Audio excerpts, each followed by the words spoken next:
कुछ लोग उसमें रोड़ा अटका रहे थे, तो लव कुश कुमार जी ने उस समय विधायक निधि से ये भवन बनवाया, कुछ समाज ने बनवाया। तो ये जो उनका एक मनोवृत्ति है कि मैं अपने क्षेत्र में कुछ काम करूं, ये प्रशंसनीय है। विधायक रहने के समय भी सरल रहे, विधायक रहने के बाद भी सरल हैं, और अब इतने बड़े पद पर जाने के बाद निश्चित तौर पर उनसे हमें बहुत अपेक्षाएं हैं।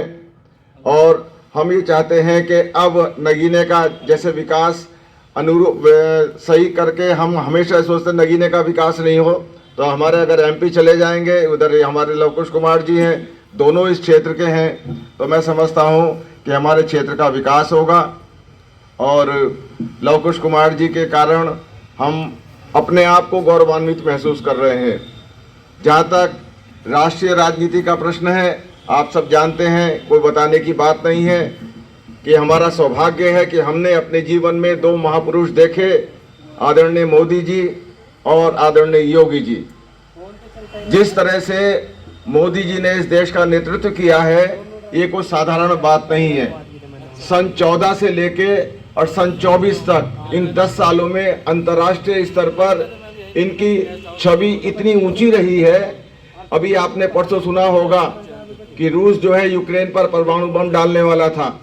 ये मोदी जी थे जिन्होंने तीसरा विश्व युद्ध रोक दिया। पुतिन को समझाया कि ये काम मत कर देना, सारा यूरोप खत्म हो जाएगा, सारा मिडिल ईस्ट खत्म हो जाएगा। अगर एक परमाणु बम है तुमने डाल दिया तो इधर से ये पड़ेंगे, सारा यूरोप के पास परमाणु बम है। तो ऐसे व्यक्तित्व के समय में हम यहाँ हैं, ये हमारा सौभाग्य है। कभी भी इनकी रेटिंग, इंटरनेशनल रेटिंग 76 से नीचे नहीं आई है, 76% से नीचे नहीं आई है। और सारे विश्व में कोई समस्या है, हर आदमी मोदी जी की ओर देख रहा है। तो हमें अपने विचारों से, अपने कार्यकलापों से, चाहे हम छोटी यूनिट हैं, छोटे शहर में रहते हैं, छोटे कार्यकर्ता हैं, लेकिन हम नींव के पत्थर बने मोदी जी के लिए, और इस देश को आगे ले जाने में जो मोदी जी निरंतर काम कर रहे हैं उसमें सहयोगी बने। आज ही दोपहर अभी मैं समाचार से देख रहा था, जो रक्षा क्षेत्र में इस देश ने प्रगति की है, कोई सोच नहीं सकता 10 साल में। कहाँ एक पिस्टल भी इजराइल से, चेकोस्लोवाकिया से, स्वीडन से, वहाँ से आती थी। आज हमारे ब्रह्मोस जो है वो एक्सपोर्ट किए जा रहे हैं। आज हमारे देश में अर्जुन टैंक बन रहे हैं। आज हमारे देश के अंदर मिसाइल बन रहे हैं। कल अग्नि 5 का सफल परीक्षण हुआ। तो रक्षा के क्षेत्र में भी देश ने बहुत प्रगति की है। इतनी प्रगति कोई सोच नहीं सकता। पहले की सरकारें थी, 10 साल तक राफेल की डील नहीं कर सके कांग्रेस यूपीए की सरकार। ये माल चाहिए था, इस माल के ऊपर अटकी हुई थी। मोदी जी आए, 3 साल में डील फाइनल की, कम पैसे पे की।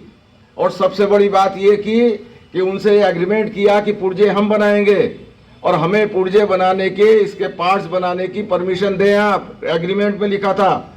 और फ्रांस ने कहा कि हम भी आपसे लेंगे। तो कितनी कहानी इनके पॉजिटिव है, इसकी तो कोई लिमिट ही नहीं है। आज देश रक्षा के क्षेत्र में आत्मनिर्भर होने वाला है। एक्सपोर्ट किए जा रहे हैं, इंपोर्ट कम किए जा रहे हैं। पहला सेंटेंस जब एक मेक इन इंडिया का आया था तो आपको याद होगा, मोदी जी ने कहा था कि रक्षा सामग्री अपने यहाँ बनाओ, हमें भी दो, भारत सरकार को भी दो, और विदेशों में भी भेजो। वो अब फलीभूत हो रही है। इस तरह से मोदी जी का नेतृत्व आप सब जानते हैं कितना सफल नेतृत्व है। और लव कुश कुमार जी के लिए मैं एक मुक्तक लिख के लाया हूँ, बाद में बता देना मुझे। हाँ, ना उनके सामने की है बात, वो तुम्हारे सामने की नहीं है। जब तुम इस स्तर पे आओगे तो मैं तुम्हारे लिए भी लिखूंगा, समझे बेटा? तुम्हारे लिए भी लिखूंगा प्रमोद, जब तुम इस स्तर पे आओगे तुम्हारे लिए भी लिखूंगा। तो आप सभी को बहुत बहुत बधाई, बहुत बहुत आपको शुभकामनाएं। अब आने वाले हैं हमारे लव कुश कुमार जी। जय हिंद, जय भारत, धन्यवाद।